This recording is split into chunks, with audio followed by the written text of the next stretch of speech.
Devil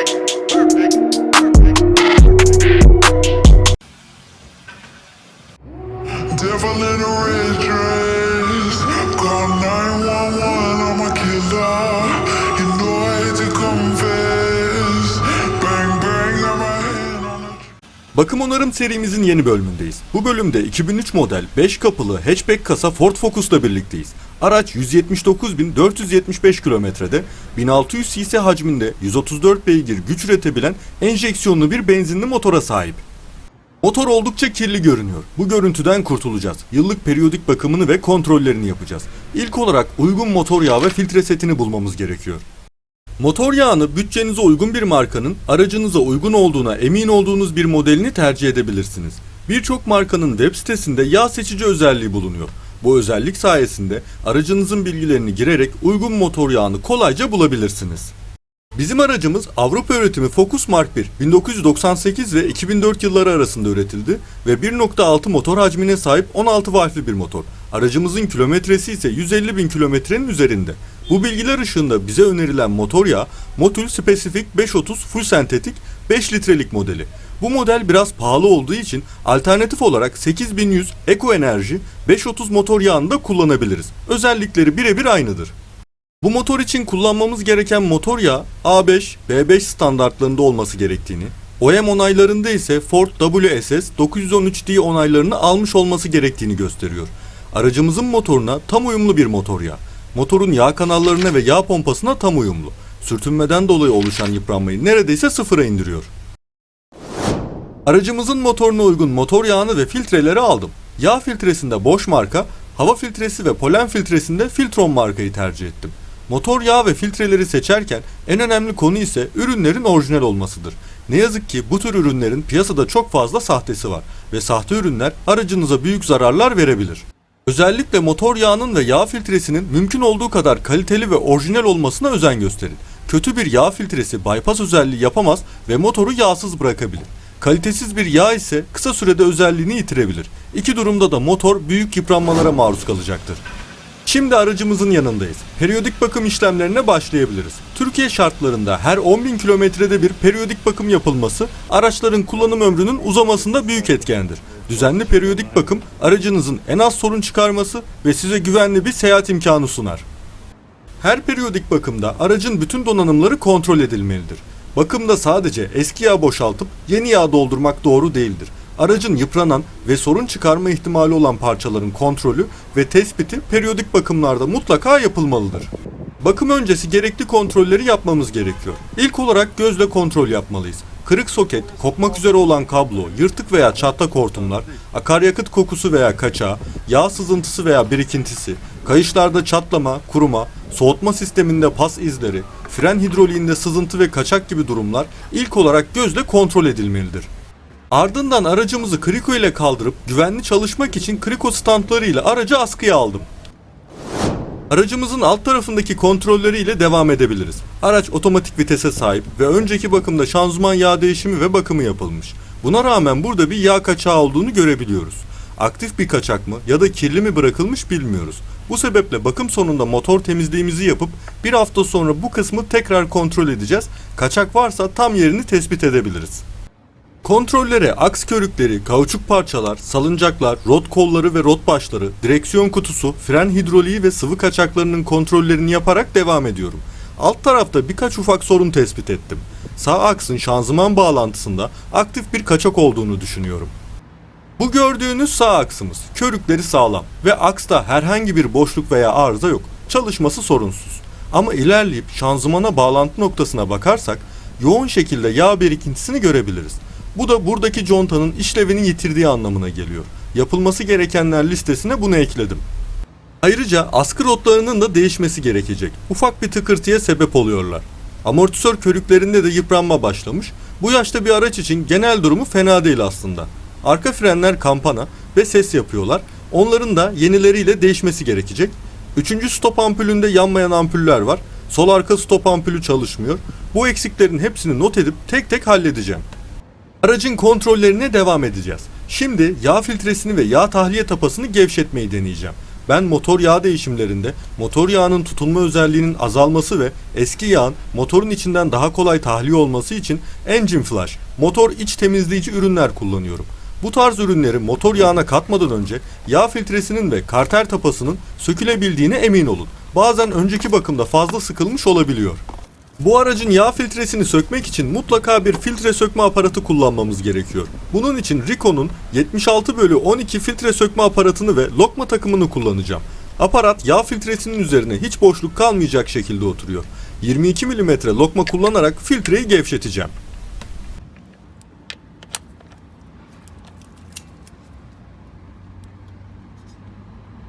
Yağ filtremiz kolayca gevşedi. Şimdi karter tapasını da çok az gevşetmeyi deneyeceğim. Bunun için 13 mm lokma kullanmam gerekiyor. Karter tapası epey iyi sıkılmış. Biraz uğraştıracak bizi. Bu tür cıvataları asla tabancayla söküp takmayın. Bunların belirli bir tork değerinde sıkılması gerekiyor. Fazla sıkmanın hiçbir faydası yok. Hatta zararı var. Cıvata yuvası yalama olup yağ kaçaklarına sebep olabilir ve sonraki bakımlarda tapayı yerinden çıkarmak da epey zor oluyor. Bu sebeple tork anahtarı kullanarak belirli bir kuvvette sıkılması gerekiyor.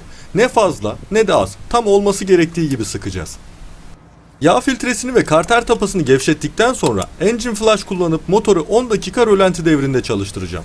Motor iç temizleyici katkısını motora doldurduktan sonra aracı en fazla 10 dakika çalıştırabilirsiniz ve hareket ettiremezsiniz.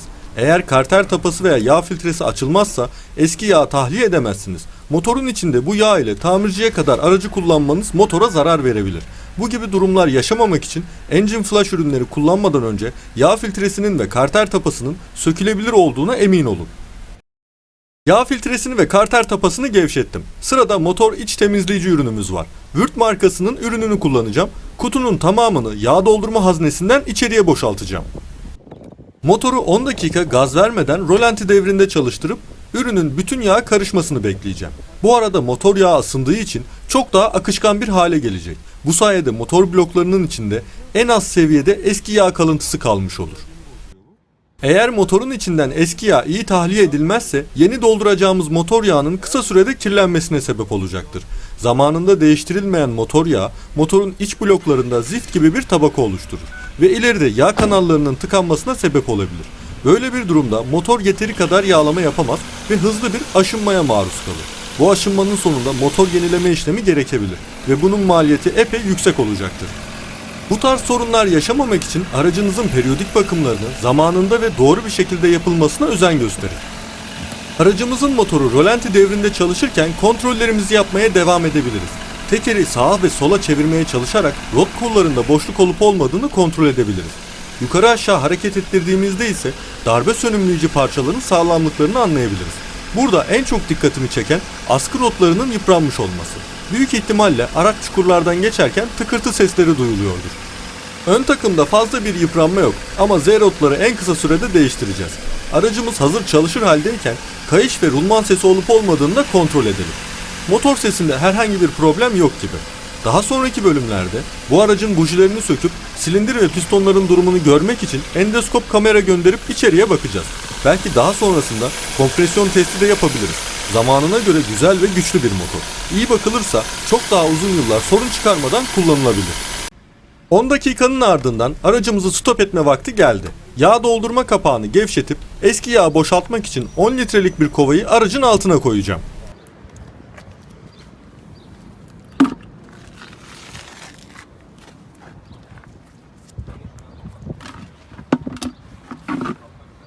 ...13 mm lokma kullanarak karter tapasını sökeceğim. Bu esnada motor yağı sıcak olacaktır. Çok sıcak ise uygun sıcaklığa düşene kadar soğumasını bekleyebilirsiniz. Motor tam 90 derece sıcaklığa ulaştıysa yağ tahliye etmeyin. Motor yağı daha yüksek sıcaklıklara ulaşmış olabilir. Kendinizi yaralayabilirsiniz ve sıcak motordan yağ tahliye ettiğinizde motorda ısı yükselmeye devam edeceği için motorun zarar görme ihtimali de olacaktır. Bu sebeple motor yağı ne soğukken ne de sıcakken tahliye edilmez. Uygun ısıdayken tahliye işlemini yapabiliriz. Motorun yağ kapasitesi karter kısmında 4250 mililitredir. Buna yağ filtresi dahil değil. Yani karter tapasını açtığımızda ortalama 4 litrenin biraz üzerinde yağ çıkacaktır. Doğru miktarda yağ çıktıysa aracınızda yağ yakma durumu yoktur diyebiliriz. Ayrıca çıkan yağda metal parçacıkları görmek istemiyoruz.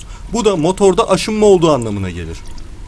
Bizim için çıkan eski yağın rengi de oldukça önemlidir. Siyah bir yağ genellikle sorun olmaz. Ama tahin gibi kahverengi yağ oldukça kötüdür. Soğutma sıvısı ile motor yağının birbirine karıştığını gösterir. Böyle bir durum baş ağrıtabilir. Bu araç için eski yağda sorun yok diyebiliriz. Şimdi yağ filtremizi sökebiliriz. Yağ filtremiz bünyesinde 500 mililitre civarında yağ tutuyor. Bu esnada filtrenin içindeki yağı boşaltmak için filtreyi motor üzerindeyken delebilir ve yağın süzülmesini bekleyebilirsiniz. Ya da normal çıkartıp sonrasında motor temizliği yapabilirsiniz. Dikkatli bir şekilde filtreyi söküp çıkartacağım. Bakım sonrasında motor temizliği yapacağım için filtreyi delmekle uğraşmıyorum.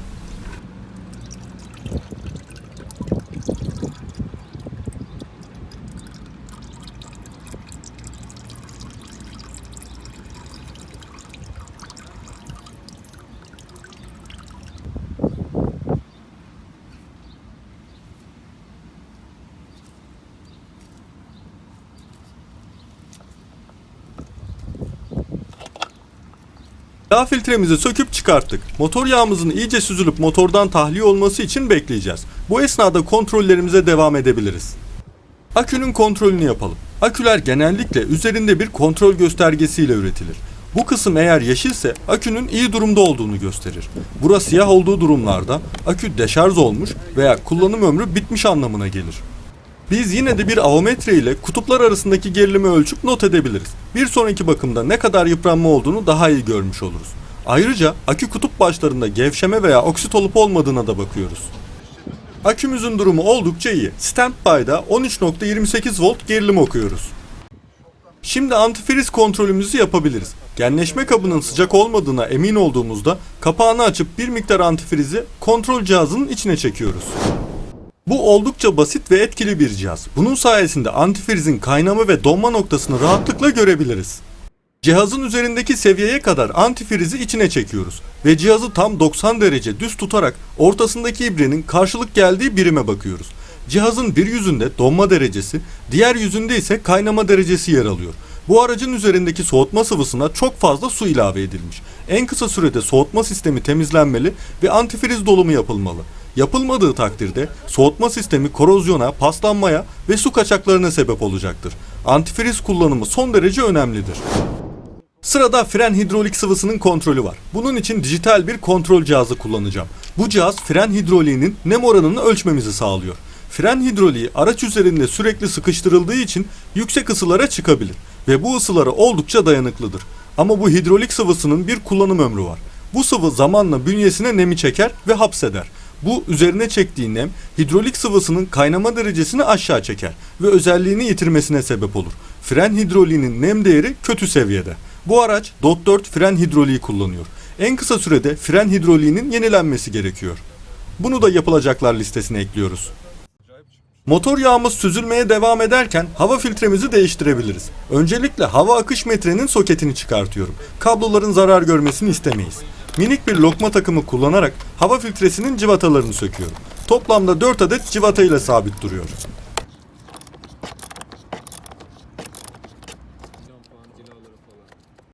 Hava filtresinin kapağını kaldırıp filtremize ulaşıyorum. Filtre pek kirlenmemiş. Hiç eski gibi durmuyor açıkçası. Yeni filtremizi kutusundan çıkartıp karşılaştıralım. Eski filtrenin üzerinde herhangi bir marka yazmamasına rağmen kalitesini beğendim. Yine de bu tarz filtrelerde havayı ne kadar iyi filtre ettiğine göre kalitesi belli olur. Biz kalitesinden emin olduğumuz yeni filtremizi yuvasına takıp kapağını kapatabiliriz. Hava filtresinin yuvaya tam oturduğuna emin olun. Üretim hatası veya farklı bir modelin filtresi olup olmadığına iyice bakın. En ufak bir açıklık bile motorun yanma odasına tozu pisliği çekebilir ve bu durum motora büyük zarar verebilir.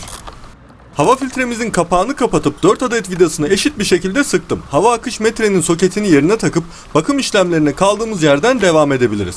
Sırada polen filtremiz var. Bu araçta polen filtresi sileceklerin hemen altında yer alıyor. Normalde alışık olduğumuzun dışında bir yer. Anlaşılan bu filtre çok uzun zamandır değiştirilmemiş ve artık iyice çürümüş durumda. Yeni filtremizle yan yana getirip baktığımızda aradaki farkı daha iyi anlıyoruz.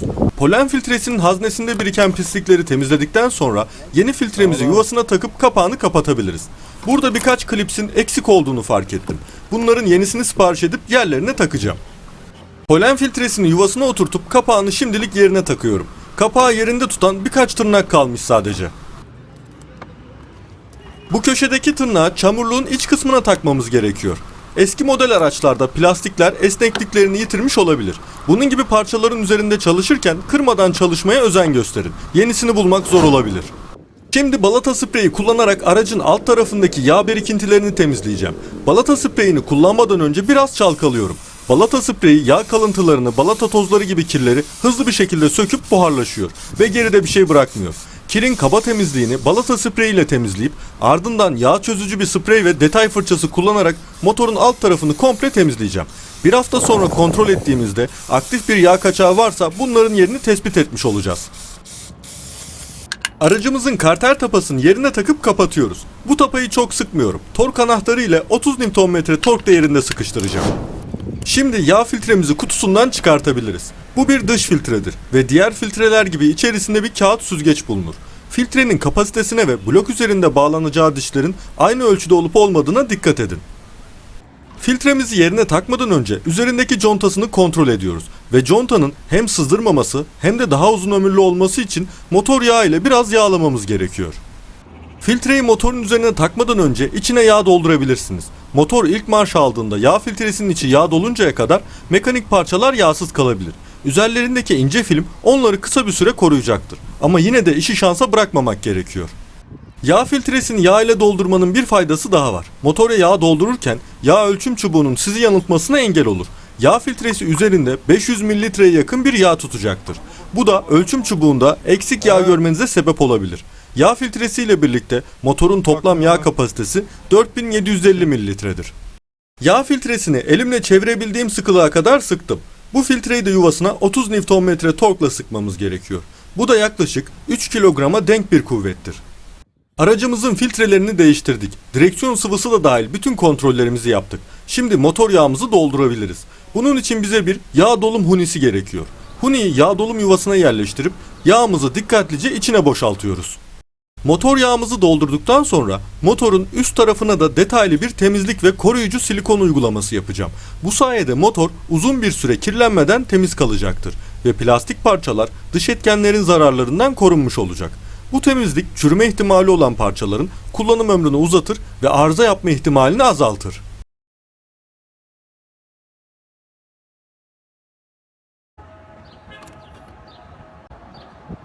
Aracınızın motor yağ kapasitesini tam olarak bilmiyorsanız yağ ölçüm çubuğundan kontrol ederek yağ dolum işlemini yapabilirsiniz. Aracımızın yağ dolum işlemini bitirdik ve yağ çubuğundaki seviyesi yeterli olduğunu gösteriyor. Yağ dolum kapağını güzel bir şekilde kapatıp şanzıman yağımızı da kontrol edelim. Burada büyük bir eksilme yok. Bir hafta sonra tekrar aracı kontrol ettiğimizde kaçak olup olmadığını tespit edeceğiz. Aracımızın periyodik bakımını ve genel kontrolünü tamamladık. Motor temizliğimizi de hızlı bir şekilde yapıp bakımı bitirelim. Aracımızın eksiklerini bir liste haline getirdim. Sonraki bölümlerde bu eksiklerin hepsini tek tek onaracağım. Aracımıza LPG bağlandıktan sonra arıza ışığı yanmış. Bunu da cihaza bağlayıp başka bir sorun olup olmadığını daha sonra kontrol edeceğim. Bakımı bitirmeden önce sıvı gres kullanarak kapı menteşelerini hızlıca yağlamak istiyorum. Her bakımda bu menteşeler yağlanırsa paslanma veya ses çıkarma gibi sorunlara sebep olmayacaktır.